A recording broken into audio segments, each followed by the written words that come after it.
Alors tout le monde est d'accord avec moi. Nous voulons tous le meilleur pour 2021. Je ne suis pas le seul. Nous voulons le meilleur pour 2021. Après une année 2020 perturbée par le coronavirus, des millions de décès, les confinements, les pertes d'emploi, les violences qui ont augmenté, la vie qui est en mode arrêt, nous espérons tous une année 2021 sans pandémie, où tout reprendra normalement. L'année 2020 nous a appris beaucoup de choses. Et l'une de ces choses, c'est que nous ne maîtrisons rien. Et que nous ne devons pas dépendre des circonstances, des événements extérieurs pour notre bonheur.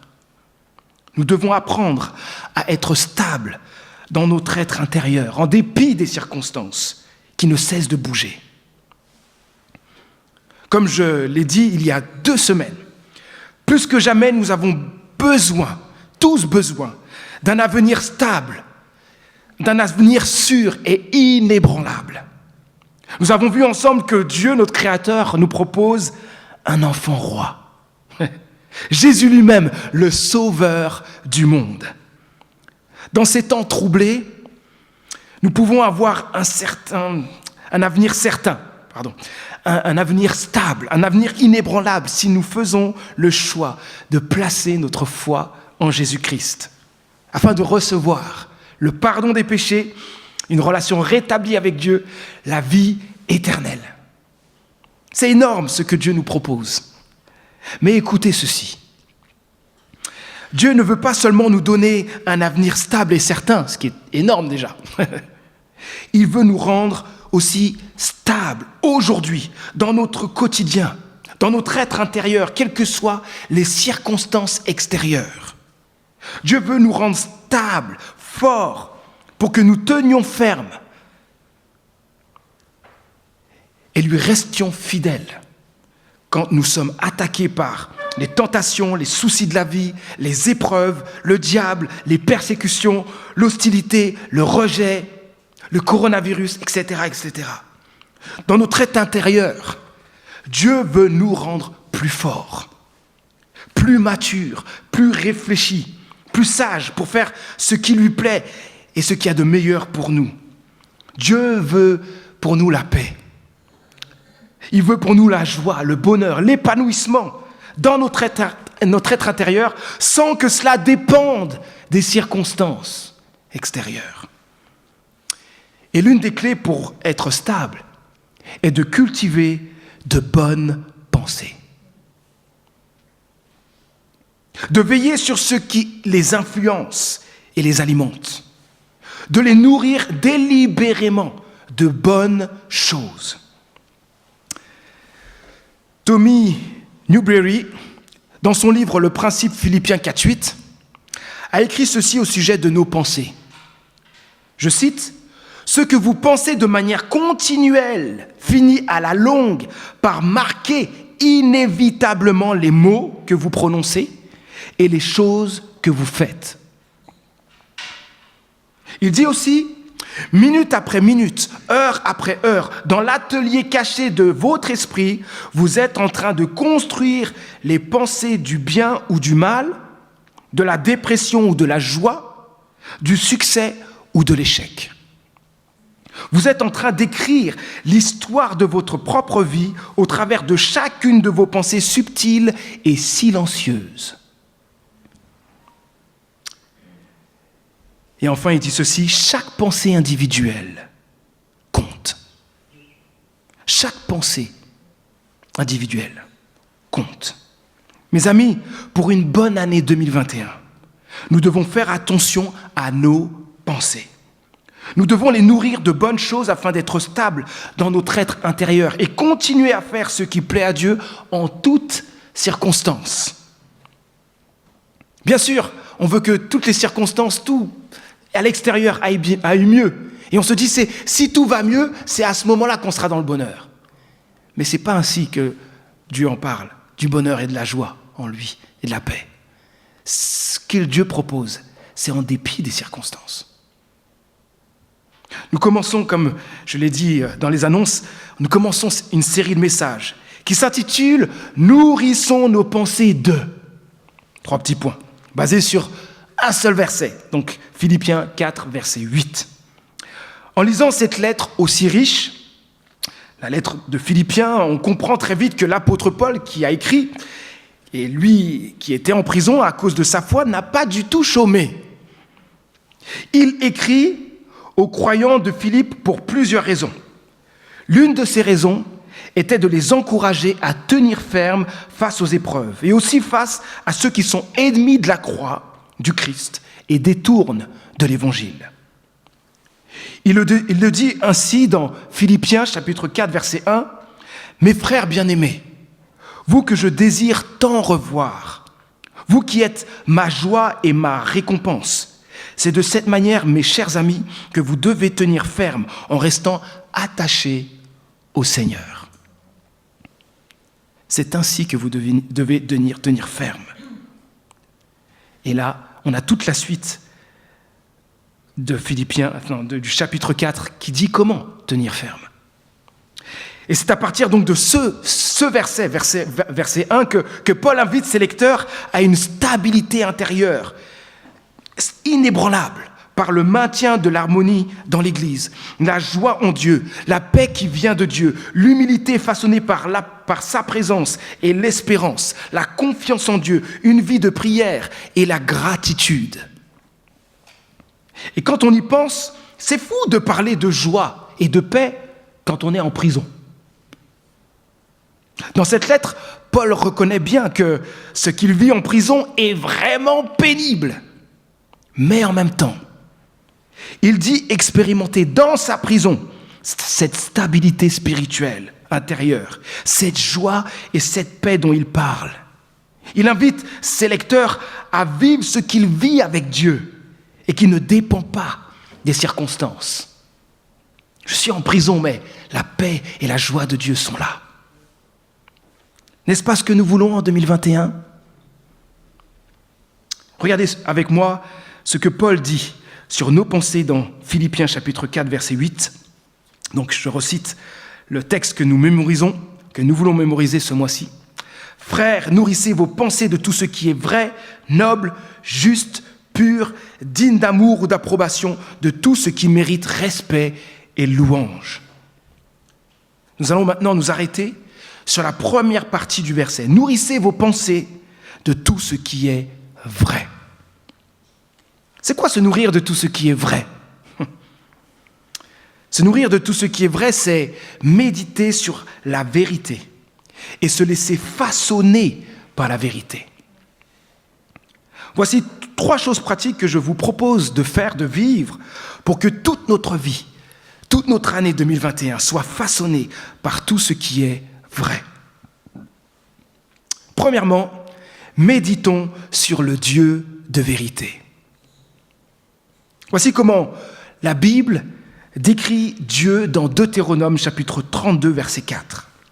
« Il est comme un rocher, ses œuvres sont parfaites, tout ce qu'il fait est juste, il est le Dieu fidèle qui ne commet pas d'injustice, c'est un Dieu juste et droit. » Là, c'est tellement bien décrit, ce Dieu de vérité.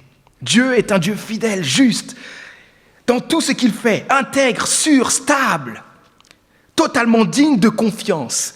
Il est vrai dans ses paroles, dans ses jugements, dans ses instructions. En lui, il n'y a pas d'injustice, pas de péché, pas de fraude, pas de mensonge. La Bible dit aussi dans le psaume 96, verset 13, que Dieu jugera les peuples selon la vérité qui est en lui. La vérité est en Dieu.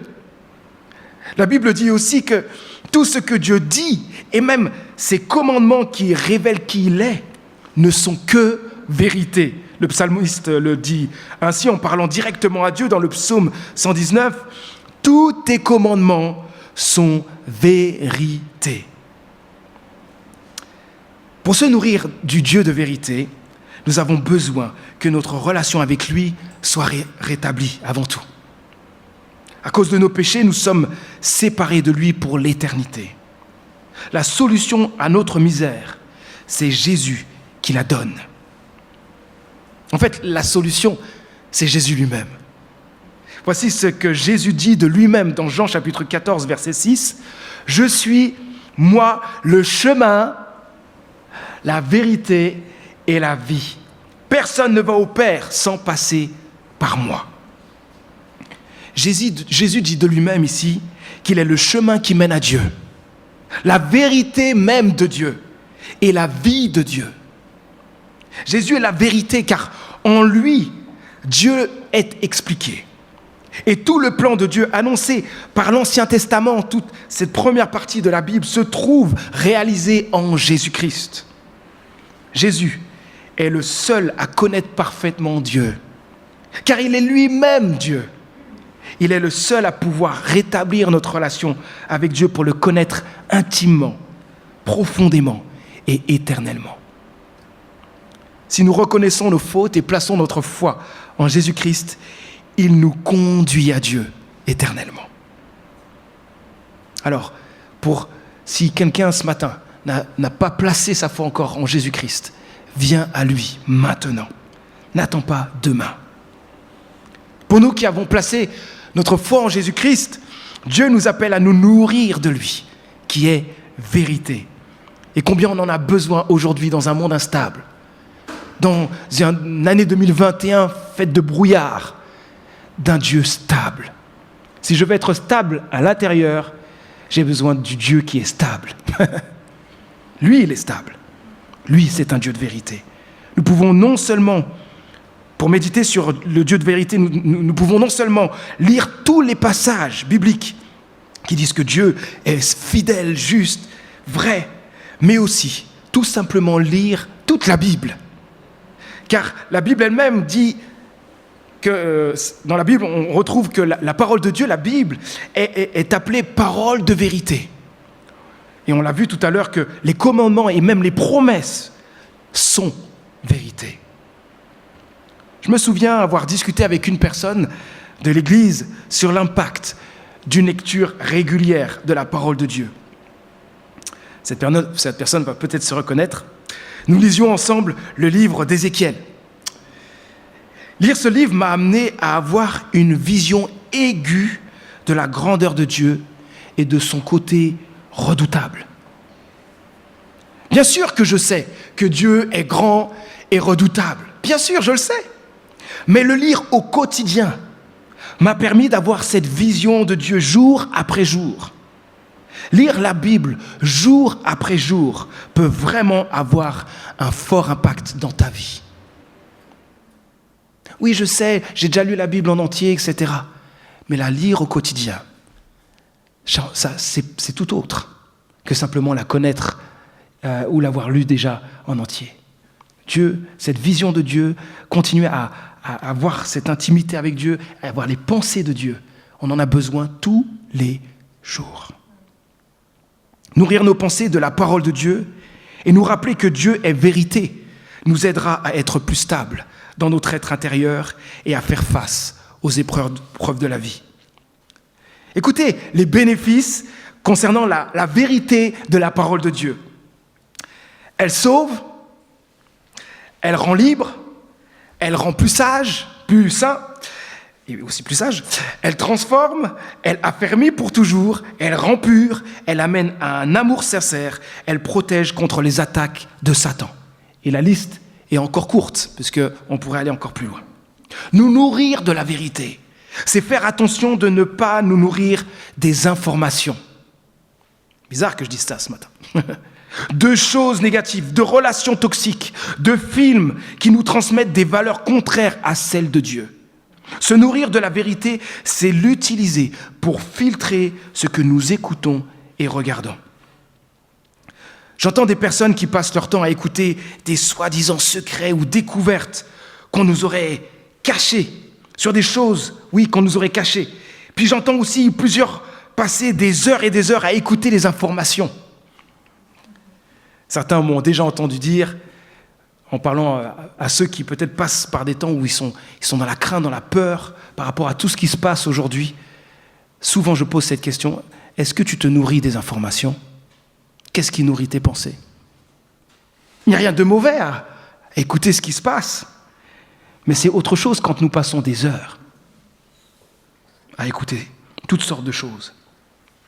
Et cela pollue notre esprit. Ces choses vont nous façonner un jour ou l'autre. Soyons conscients ce matin que plus nos pensées sont attachées à quelque chose, à des idées, plus notre vie en sera façonnée. Mes amis, nourrissons nos pensées de bonnes choses et qui nous font avancer dans notre vie quotidienne. Nourrissons jour après jour nos pensées des vérités bibliques. Elles auront un puissant impact dans notre vie. Nourrir nos pensées de vérités bibliques nous permettra de penser, de parler et d'agir avec les valeurs de Dieu. Puisque nourrir nos pensées n'est pas juste les nourrir pour tout reste là, mais pour que ça ait un impact dans notre vie. Nous avons besoin des vérités bibliques pour contrer les attaques de Satan. Je vais prendre un petit temps là-dessus. Satan est le père des mensonges. Il aime passer son temps à dire des mensonges dans nos pensées. Dans nos pensées. Tu ne pries pas assez. Tu ne lis pas assez la Bible. Dieu ne t'aime pas puisque tu es encore dans l'épreuve. Ses promesses ne marchent pas puisqu'il n'a toujours pas répondu, ton Dieu. A-t-il vraiment dit ceci ou cela ? Satan fera tout pour essayer de nous culpabiliser, nous faire douter de Dieu et de ses promesses, nous maintenir dans la peur, nous pousser à nous décourager. Je pourrais en citer des exemples de ma propre vie où Satan avait bien prêché. Et on pourrait prendre le temps ensemble pour dire, oui, tel jour, telle date, je me rappelle que Satan a mis cette pensée dans mon esprit. Où ça fait tant d'années que je suis encore dans ces mauvaises pensées, dans ces mensonges. Mes amis, faisons très attention aux mensonges de Satan. Je me souviens, en sortant d'un culte, je parlais avec une personne qui m'a dit vivre un gros combat dans ses pensées à cause des mensonges de l'ennemi. Cette personne avait du mal à écouter la prédication, à vivre pleinement le culte, à cause de mensonges que l'ennemi était en train de prêcher pendant que je prêchais. Oui. Dieu a-t-il réellement dit ? Voilà une phrase interrogative de Satan qui remet sans cesse en question ce que Dieu dit, ses promesses, et qui nous pousse à croire n'importe quoi sur Dieu. Ce combat contre l'ennemi ne peut être remporté que si nous sommes attachés à la parole de Dieu. Pas à la parole de Manu, pas du pasteur, pas d'un site internet que j'apprécie parce que telle ou telle personne, j'aime trop comment il enseigne, mais à la parole de Dieu.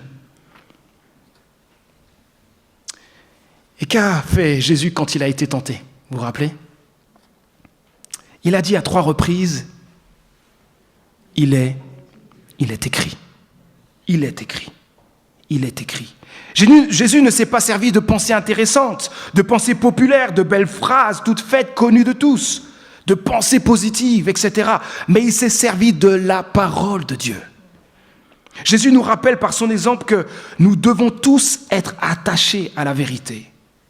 L'attachement à la vérité de la parole de Dieu demande des efforts et de la discipline. La Bible doit être lue, méditée, étudiée, mémorisée, mise en pratique. Cela demande du temps, de l'énergie, du sérieux. Mais ça en vaut la peine, car elle nous protégera, nous rendra plus forts et stables face aux circonstances difficiles. Faisons tout notre possible avec l'aide de Dieu pour qu'au quotidien, nous méditions sans cesse sur le Dieu de vérité, sur ses paroles de vérité, au point d'en être transformés. Deuxième chose pratique pour que toute notre vie soit façonnée par tout ce qui est vrai. Deuxièmement, soyons vrais. Oui, si nous voulons que toute notre vie soit façonnée par tout ce qui est vrai, nous ne devons pas juste nourrir nos pensées du Dieu de vérité. Nous devons nous-mêmes être vrais. La Bible dit dans Proverbes chapitre 12, verset 22, « Les lèvres menteuses sont en horreur à l'Éternel, mais ceux qui sont véridiques lui font plaisir. » Dieu nous appelle à être vrais, à dire la vérité à notre prochain, à l'adorer en vérité, le servir avec vérité, marcher devant lui avec vérité, nous réjouir de la vérité. Être vrai dans toutes nos relations, c'est être le reflet de Dieu qui est lui-même vrai et honnête dans tout ce qu'il dit et dans tout ce qu'il fait. Si on vit en cherchant sans cesse à plaire aux autres, à nous montrer d'une certaine manière pour notre gloire, pour exister, pour être valorisés, nous ne sommes pas vrais devant les autres. Être vrai dans nos relations, c'est ne pas chercher à être quelqu'un d'autre. Être vrai, c'est ne pas être hypocrite dans une attitude de mensonge, en jouant un rôle, en montrant une façade, en cachant notre vrai moi et nos véritables opinions. Être vrai dans nos relations, c'est surmonter la peur d'être soi devant l'autre, s'assumer dans nos choix, dans ce que nous sommes, dans ce que nous disons et faisons.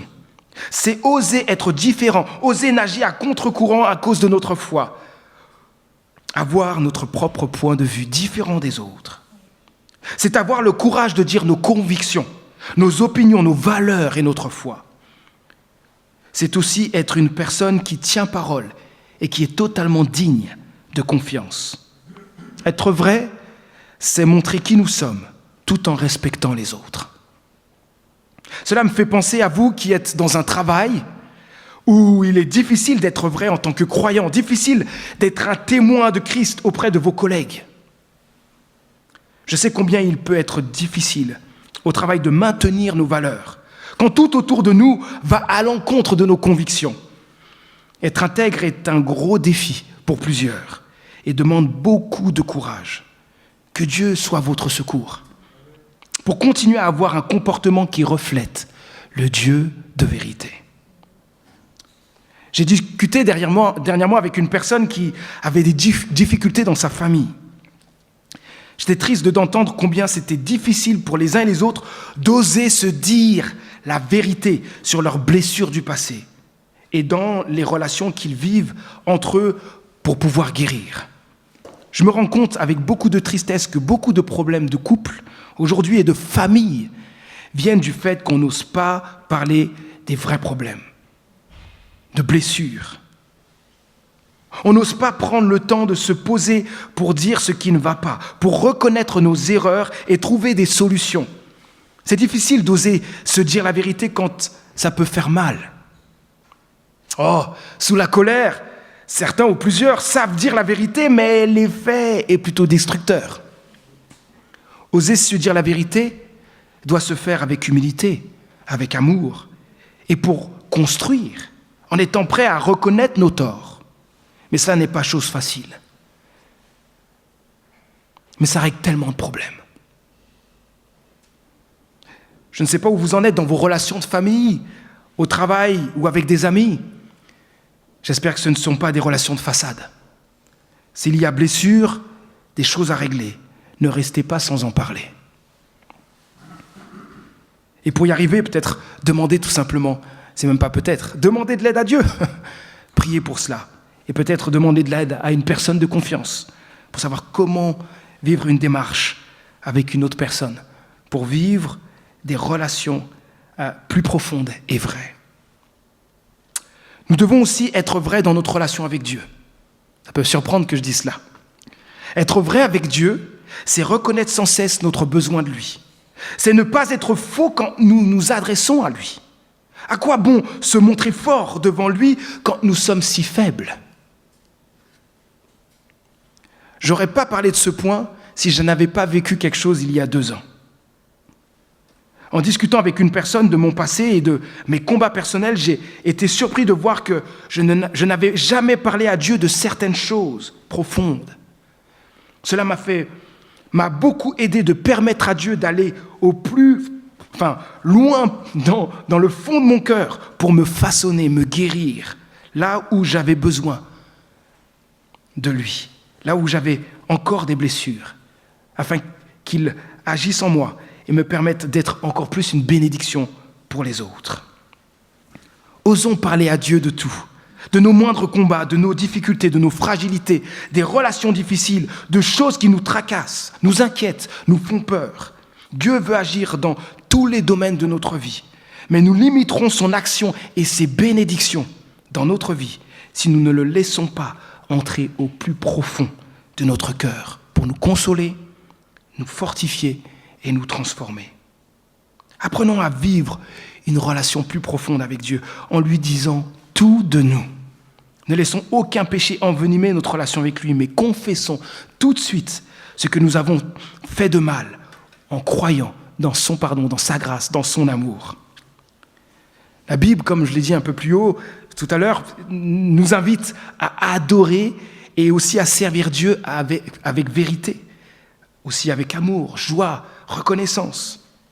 Mais si nous nous sommes refroidis dans notre relation avec Dieu, dans notre adoration, dans notre service pour lui, disons-lui la vérité.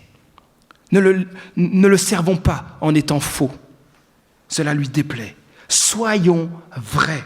Demandons-lui pardon pour notre manque d'amour envers lui et crions à lui pour qu'il nous aide à l'adorer et à le servir avec amour et vérité.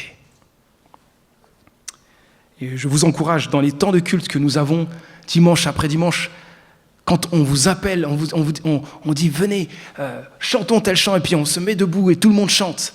Ne chantez pas si vous ne croyez pas à ce que vous dites. Si les paroles que vous chantez sont carrément déconnectées de votre réalité. On passe à côté de quelque chose de tellement important. Et pendant que tout le monde peut-être chante la joie et un chant de joie, peut-être que vous êtes tout simplement dans la prière en train de dire « Seigneur, je n'ai pas cette joie aujourd'hui. J'ai besoin de toi. » Soyons toujours vrais dans la présence de Dieu, dans nos circonstances, dans notre quotidien, mais aussi les dimanches au culte. Troisième et dernier point, proclamons la vérité. Ce que Jésus a dit dans Matthieu chapitre 12, verset 34, peut bien nous bousculer. Il dit « C'est de l'abondance du cœur que la bouche parle. » Imaginez un peu ce que Jésus dit ici. Ce dont tu parles le plus montre vraiment ce qu'il y a dans ton cœur, ce que tu affectionnes, ce qu'il y a de plus important. Si notre cœur et nos pensées sont remplis de la parole de vérité, qu'est-ce que nous allons sortir de notre bouche? Tout naturellement, des paroles de vérité. Nous proclamerons la vérité à tous. Nous sommes dans un monde qui rejette la vérité sur Dieu, sa parole et la bonne nouvelle de Jésus-Christ. En tant qu'Église, nous devons nous attacher encore plus à la parole de Dieu et la proclamer pour que des millions de personnes passent des mensonges de Satan à la vérité de l'Évangile. Dans sa lettre aux Philippiens, l'apôtre Paul en parle comme un combat à mener. Il emploie plusieurs mots que je vais vous donner maintenant.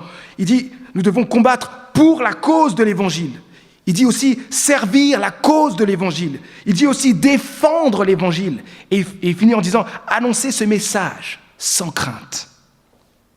Aujourd'hui, beaucoup d'églises ont dit une chose triste, que l'annonce de l'Évangile était en mode arrêt à cause du confinement.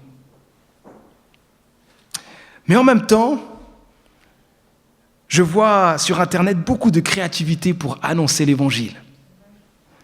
Dans le présentiel, c'est compliqué. Mais regardez sur Internet. C'est impressionnant, toutes les églises qui sont maintenant sur Internet. Il est clair que nous ne pouvons pas vivre des concerts et des événements en présentiel comme d'habitude pour partager notre foi. Mais l'Évangile n'est pas limité par nos programmes. Ne limitons pas la puissance de l'Évangile, la puissance de Dieu pour toucher les cœurs. Aujourd'hui, il n'y a jamais eu autant d'églises présentes sur Internet, sur YouTube, sur les réseaux sociaux. Mes amis, ne confinons pas l'Évangile. Proclamons-le partout. Demandons à Dieu d'agir puissamment au travers de son Église via Internet, d'ouvrir des portes, de nous donner des occasions d'annoncer la vérité de l'Évangile, ce message de vérité dont le monde a tant besoin. Pour que les mensonges de Satan, pendant qu'on se disait « bonne année » tous ensemble avec ma famille, on se disait fini le confinement, on était un peu en mode... Et puis moi j'ai dit « et l'ennemi confiné !» Que tout ce que Satan essaye de faire soit déjoué par Dieu, par la puissance de Dieu. Mes amis, ne confinons pas l'Évangile. Annonçons la vérité de l'Évangile sans la déformer. La vérité, le véritable Évangile est une bonne nouvelle. C'est vrai. Mais il dénonce aussi avec force le péché, l'enfer que nous méritons tous et la colère de Dieu qui va venir sur tous ceux qui refusent de venir à lui. Ce message peut vraiment offenser, déplaire à tous ceux qui ne veulent pas Dieu. Mais même s'il est dur à entendre, nous n'avons pas le droit de déformer l'Évangile. Mes amis, faisons tout notre possible dans cette année 2021, avec l'aide de Dieu, pour méditer sur le Dieu de vérité, pour être vrai dans toutes nos relations et aussi dans notre relation avec Dieu. Et proclamons la vérité. Je vais prier. Merci Jésus-Christ parce que tu es le chemin, la vérité et la vie. Nous pouvons avoir accès à Dieu grâce à toi, grâce à ton sacrifice et ta résurrection. Aide-nous à nous nourrir sans cesse de ce qui est vrai. Que nous méditions sans cesse sur le Dieu de vérité que tu es, en nous plongeant jour après jour dans la Bible, ta parole de vérité. Que nous vivions avec vérité. Aide-nous à être vrais dans toutes nos relations pour te refléter. Que nous soyons vrais partout, même là où c'est difficile. Que nous soyons aussi vrais dans notre relation avec toi pour que tu puisses aller plus en profondeur dans notre cœur et agir en nous. Enfin, aide-nous à proclamer ta vérité sans la déformer. Merci pour toutes ces églises qui te servent via Internet. Que cet effort considérable ait pour effet de toucher des millions de personnes qui n'ont pas encore fait la paix avec toi. Et que ton Église soit toujours plus attachée à ta parole de vérité. Oh Seigneur, protège-nous aussi du sentimentalisme, de ce côté où beaucoup d'églises peuvent se laisser attirer par toutes sortes de choses en modifiant l'Évangile. Nous ne voulons pas être cette Église-là. Seigneur, protège ton Église dans le monde entier pour que nous protégions la vérité de ta parole. Nous prions aussi pour nous ce matin. Enlève en nous toute crainte pour annoncer ta vérité à ceux que nous connaissons. Nous comptons sur toi, notre Dieu, pour agir en nous et au travers de nous. Au nom de Jésus-Christ.